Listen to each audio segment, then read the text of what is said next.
So the White House unveiling its historic new tariff plan just hours before today's deadline. And some countries are getting hit harder than others.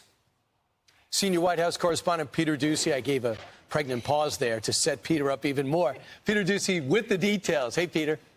And President Trump campaigned for a second term to come and shake up the global economy, and overnight he did it. The world economy changed.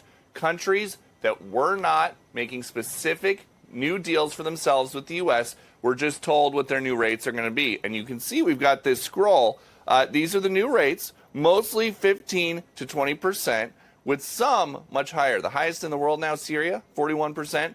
Laos and Burma, 40%, Switzerland, 39%, and Canada, our neighbors to the north, 35%. And this is why. Well, they have to pay a fair rate. It's all. It's very simple. They have been charging very, very high tariffs to our farmers, some over 200%. And they've been treating our farmers very badly. They've been treating our country very badly for years.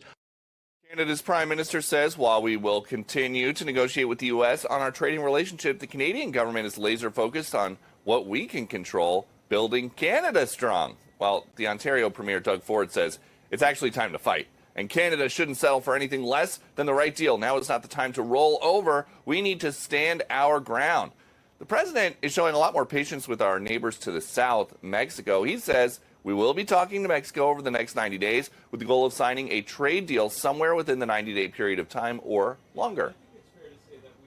Because, of course, we share our southern border with Mexico, which we've seen an increase in cooperation between Mexico's President Claudia Sheinbaum and our administration on clamping down on drug trafficking and human trafficking at the southern border. Mexico is still paying tariffs. They're paying a 25% tariff on fentanyl, 25% tariff on cars, a 50% tariff on steel, aluminum, and copper. And additionally, Mexico has agreed to immediately terminate its non-tariff trade barriers, of which there are many. This has been a 4-month journey since Liberation Day, but officials here that we talked to feel like they have already been proven right, that these steep new tariffs on trading partners are not going to tank the U.S. economy. And so despite some historically bad and turbulent days on Wall Street, they stayed put, and these tariffs aren't going anywhere. Back to you. All right, Peter, thanks. And the market's at an all-time high. That's right. Yep.